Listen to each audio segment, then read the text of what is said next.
Varahi silks మన నెల్లూరులో September 25వ తారీఖున గొప్ప ప్రారంభం.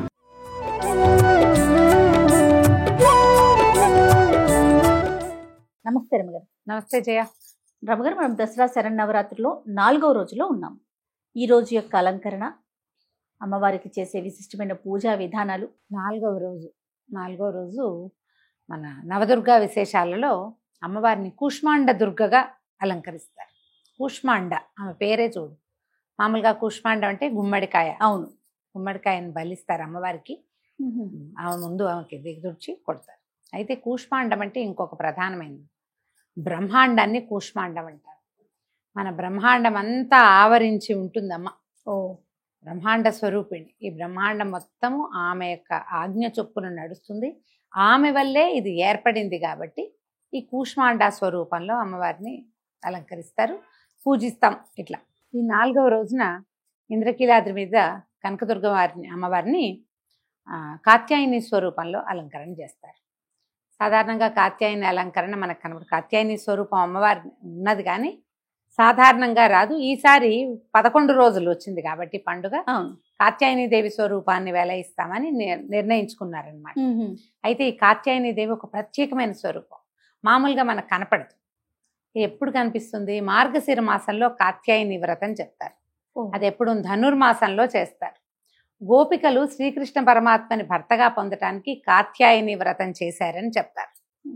ప్రతి ధనుర్మాసం అప్పుడు ఈ కాత్యాయని వ్రతం సంగతి చెప్పుకుంటాం. ఈ కాత్యాయని స్వరూపం ఏంటంటే అమ్మవారు పాశాంకుశాలు ధరించి చెరుకు విల్లు అవి ధరిస్తుంది. లేదా అప్పుడప్పుడు పాశాంకుశాలతోటే వరదాభయ ముద్రలతోటి కనపడుతుంది. కాత్యాయనుడనే మహర్షికి ఈమె పుత్రికగా జన్మించిందట పరదేవత. ఆయన్ని అనుగ్రహించింది. ఆ స్వరూపంలో ఉన్న అమ్మని గనక ఆరాధిస్తే వివాహ సంబంధమైన చిక్కులు తొలగిపోతాయి.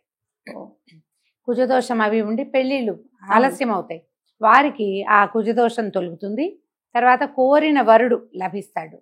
వివాహానంతరం కూడా భర్తతోటి ఏదైనా ఇబ్బంది సబ్బందులు ఉన్నప్పుడు కాత్యాయని వ్రతం కనుక చేసుకుంటే, అది ఎప్పుడు చేస్తారు? ధనుర్మాసంలో చేస్తారు. ఇప్పుడు ఇవాళ దసరాలో ఈ సంవత్సరం అమ్మవారిని మనం పూజించుకుంటున్నాం కానీ మామూలుగా ఆమెను పూజించే విధానం అప్పుడు అనమాట. ధనుర్మాసారంభంలో మొదలు పెట్టుకుని రోజు అర్చించి మకర సంక్రమణ నాడు ఆ రోజున అమ్మవారిని ఉద్యాపన చేసుకుంటారు. విధానాన్ని బట్టి కొన్ని ప్రాంతాల వారీగా చేస్తారు. అయితే ఈ కాత్యాయని అమ్మవారికి ఇవాళ మనం ఏం నివేదన పెడతాం? ఎర్రని వస్త్రం సమర్పిస్తాము. తర్వాత బెల్లం అన్నం, గుడాన్నం చేస్తాం కదండి. గుడాన్నము, తర్వాత అన్నము, ముద్దపప్పు. ముద్దపప్పు కూడానా? అన్నము ముద్దపప్పు నివేదన చేస్తారు. అంటే అప్పట్లో ఈ గోపికలు పూజించారని చెప్పినప్పుడు ఆమెకి అన్న నివేదనే చేసేవారట. ఆమెకు అన్నం, పప్పు, నెయ్యి వేసి నివేదన చేసేవారు. ఒక పెద్ద ముత్తైదువుగా భావించి ఆమెను పూజించేవారు. ఇప్పుడు కూడా మనం అట్లాగే అన్నం, ముద్దపప్పు చేసి నెయ్యి వేసి నివేదన చేయొచ్చు. గుడాన్నమైనా చేసి నివేదన చేసుకోవచ్చు. ఎర్రని గాజులు, ఎర్రని పువ్వులు, ఎర్రని అలంకరణ సామాగ్రి, గోల్డ్ రంగు అలాంటివి వేసుకుంటారు. అలాంటివి కూడా ఇవ్వచ్చు. తర్వాత పిల్లలకి గోరింటాకు పెట్టిస్తాం. గోరింటాకులు పెట్టిస్తాం కదా. ఇప్పుడంతా మెహందీలను చేసుకుంటున్నారు కదా. పూర్వం ఏం చేసేవాళ్ళు? ఈ పండగ రోజున గోరింటాకు ఏదో ఒక రోజు గోరింటాకు పెట్టి ఇచ్చేవాళ్ళు. అది కూడా ఒక ఏమంటారు, ఒక అర్చన కింద అనమాట, ఒక పూజా విధానం కింద. చుట్టుపక్కల ఆడపిల్లలందరికీ చక్కగా గోరింటాకు మెత్తగా రుబ్బి స్వయంగా పెట్టుకోవటం ఒకటి. పిల్లలందరికీ పెట్టుకునే అవకాశం అందరిళ్ళకి పంపించటము. మన ఇంటికి పిలిచి మన వాకిట్లో అరుగుల మీదే పెట్టుకోవటం ఒకటి. ఎలాగైనా చేయొచ్చు. ఈ ఎర్రని వస్త్రాలు, తర్వాత గాజులు, ఇలాంటివి అలంకరణ సామాగ్రి ఇవ్వవచ్చు. ఇలా పూజ చేసుకుంటాం. అయితే ఇప్పుడు ఈ రోజున మనం 5 సంవత్సరాల బాలికని పూజిస్తాం. కుమారి పూజకి మనం కుమారి పూజ ఏ వయసు పిల్లకి చేయాలో చెప్పుకుంటున్నాం కదా. అవునండి. ఈ 5 సంవత్సరాలు నిండిన బాలికని పూజిస్తే ఈ రోజున ఈ బాలికని రోహిణి అంటారు. ఈ రోహిణి రోగనాశినిగా చెప్తారు. 5 సంవత్సరాల బాలికకి కనుక దసరాల్లో పూజ చేసుకుంటే మీ తొలి రోజు నుంచి 10 రోజుల లోపల మీ అవకాశాన్ని బట్టి చేసుకోండి. ఈ రోజునే ప్రత్యేకంగా చేస్తే విశేషం. ఎప్పుడు కుదిరినా కూడా చేసుకోవచ్చు. 5 ఏళ్ల బాలికని కుమారిగా, అమ్మవారిగా భావించి ఆమెకి చక్కగా పసుపు పారాన్ని పెట్టి, బొట్టు కాటుగా పెట్టి, గోరింటాకు అవి పెట్టి అలంకరించి, చక్కగా పువ్వులతోటి అలంకారం చేసి పూజించి చక్కగా భోజనం పెడితే ఆ పాపాయితో ఈ పిల్లలందరికీ పాదాలకు నమస్కారం చేసి అక్షింతలు వేయించుకోవాలి. జయ కూతురుతోటైనా వేయించుకోవచ్చు. మన అమ్మాయి అయినా కూడా ఈ వయసు పాపాయి అయితే చక్కగా పూజ చేసుకుని అక్షంతలు వేయించుకోవచ్చు.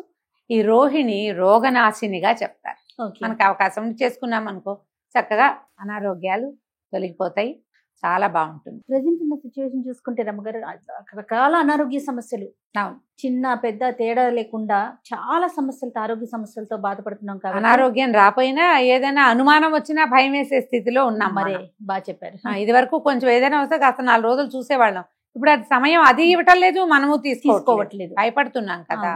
కుదిరితే గనక చుట్టుపక్కల ప్రాంతాల్లో ఎక్కడైనా ఒక బాలిక చక్కగా 5 సంవత్సరాల పాప అంటే ఈ దసరా 10 రోజుల లోపల ఏదో ఒక రోజు, విశేషించి 4వ రోజు అయితే మరీ మంచిది. మీకు వీలు వెంబడి చక్కగా అమ్మాయిని పూజించండి. విశేషంగా ప్రధానమైనది ఏంటంటే స్త్రీని గౌరవించండి. మొదటి రోజు నుంచి కూడా అదే చెప్తున్నారు కదండి. మొదటి రోజు నుంచి అదే, గౌరవించండి, పూజించండి, వాళ్ళకి కావలసినవి ఇవ్వండి, వాళ్ళని ఇబ్బంది పెట్టకండి. వాళ్లతోటే మీ జీవితం సుసంపన్నం అవుతుందని తెలుసుకోండి. స్త్రీ శిశువుని గౌరవించడమే అత్యవసరమని ఈ చెప్పడం కోసమే ఇన్ని రకాల పూజలు విధానాలు ప్రతి సంవత్సరం ఏటా అమ్మవారు వచ్చి బుద్ధి తెచ్చుకుంటారా అని చెప్తున్నారు. మనం ఎంత వరకు తెచ్చుకుంటామో తెచ్చుకున్నప్పుడు తెచ్చుకుంటాము, లేనప్పుడు లేదు. కానీ ఇది కలిగి ఉండాలి, ఈ రకమైన జ్ఞానము అవగాహన కలిగి ఉంటేనే మంచిది. రమ్మగారు మరి ఇప్పుడు మనం ఇంట్లో కూడా నవదుర్గల్ని పూజించవచ్చండి? పూజించుకోవచ్చు. ఇప్పుడు ఈ వరుసగా ఉందిగా ప్రథమం శైలపుత్రి చ ద్వితీయం బ్రహ్మచారిణి స్తోత్రం ఉంది. అవును. 9 రోజులు నవదుర్గలు ఎలా ఉన్నారో చూపించారు. మనం ఆ దుర్గా స్వరూపాన్ని పూజించుకుని శైలపుత్రిం పుత్రి అనుకోండి, శైలపుత్రిం పూజయామి అని చెప్పి అమ్మవారి ఆమె పేరు చెప్పుకుని ఆమెకి ఇష్టమైన నైవేద్యం. ఇవాళ కూష్మాండ కదా, 4వ రోజు కూష్మాండ దుర్గకి మినువులు, మినపసున్ని, మినపగారెలు అలాంటివి పెడతారు. కూష్మాండ దుర్గ అంటే ప్రపంచ నిర్మాణ శక్తి. ఆమె సింహవాహినిగా అట్లా దర్శనమిస్తుంది. కూష్మాండ దుర్గని ఆరాధిస్తే భయం ఉండదు. ఎక్కడికైనా వెళ్ళినప్పుడు మనం ఒక కొత్త ప్రదేశానికి వెళ్ళాం, భయం వేస్తూ ఉంటుంది. అవును. ఈ కూష్మాండ దుర్గా స్వరూపాన్ని గనక తలుచుకుంటే మనది కాని ప్రదేశాలలో మనకి కలిగే భయాన్ని నివారిస్తుంది. మనం కొత్త ప్లేస్కి ఏ ఊరు వెళ్ళినా అమ్మ అక్కడ నీళ్లు ఉంటాయా ఉండవో, ఏదన్నా ఉంటుందో ఉండదో, భోజనం దొరుకుతుందో దొరకదో, కొత్త ప్లేస్కి వెళ్తే రూములు దొరుకుతాయి, ఎక్కడికైనా వెళ్తే నివాసం దొరుకుతుందో లేదో ఆ భయం ఉంటుంది. మనం యాత్రలకు వెళ్ళినప్పుడు మనకు ఆ భయం ఉంటుంది. వేరే ఊరు ఏ ట్రాన్స్ఫరో ప్రాంతం మారినప్పుడు అప్పుడు ఆ భయం ఉంటుంది. అలాంటి భయాలు ఉన్న వాళ్ళు కూష్మాండ దుర్గని స్మరించుకోవచ్చు. ఆమె చాలా ధైర్యాన్ని ఇస్తుంది. అవకాశాన్ని బట్టి చేసుకుంటే ఇప్పుడు మనం మామూలుగా అవతారాలు చేసుకుంటున్నాము, ఆమెను కూడా తలుచుకుని నవదుర్గల్లో ఒక స్వరూపాన్ని కూడా తలుచుకుని ఆమె పేరు కూడా చెప్పుకోవటం, ఆమె పేరుతో కూడా ఒక పువ్వు వేసుకొని ఆమెకు చెప్పిన నివేదనని కూడా చేయగలిగితే అది కూడా చేసుకుంటాం. అధికసి అధికం ఫలం అంతే.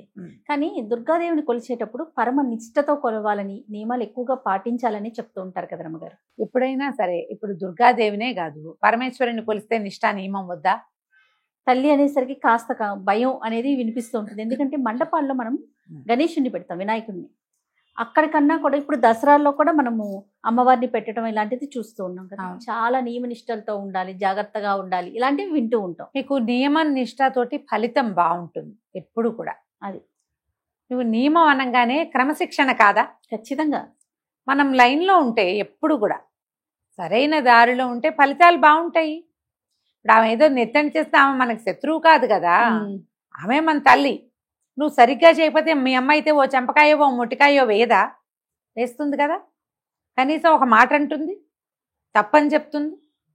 అందుకని ఆవిడని గట్టిగా భావిస్తాం. మన తల్లుల పట్ల మనం ఎట్లా విధేయతతోటి ఉండాలనుకుంటామో మన పట్ల మన పిల్లలు ఉండాలి. మనం మన అమ్మల పట్ల విధేయతగా కదా. ఎంతో అమ్మ ఒప్పుకోదు, అమ్మ ఊరుకోదు, అమ్మ కేకలేస్తుంది, అమ్మ తిడుతుంది, అమ్మ వద్దని చెప్పింది, మనం వాళ్ళు చేస్తాం కదా. అమ్మవారి విషయంలో కూడా అంతే. మనం ఆ రకమైన ఆలోచన విధానంలో ఉంటే క్రమశిక్షణ ఉంటుంది. ఎప్పుడైనా కూడా మనం 9 రోజులు ఇది నియమబద్ధంగా చేయవలసింది, నియమం తప్పితే నెచ్చం చేస్తుందన్న భయం ఉందనుకో మనకి, జాగ్రత్తగా చేస్తాం. జీవితంలో కూడా ఒక క్రమశిక్షణ అనేది అలవాటు. ఎప్పుడు మనం జాగ్రత్తగా చేస్తే మనం కేర్ఫుల్ గా చేసిన ప్రతి పని సరిగ్గా అవుతుంది, సక్సెస్ఫుల్ గా అవుతుంది. కాబట్టి ఈ జాగ్రత్త ఉండటం అవసరమే. ఆ మాత్రం భయం ఉండాలి. రైట్ రమ్ గారు, నమస్తే. నమస్తే.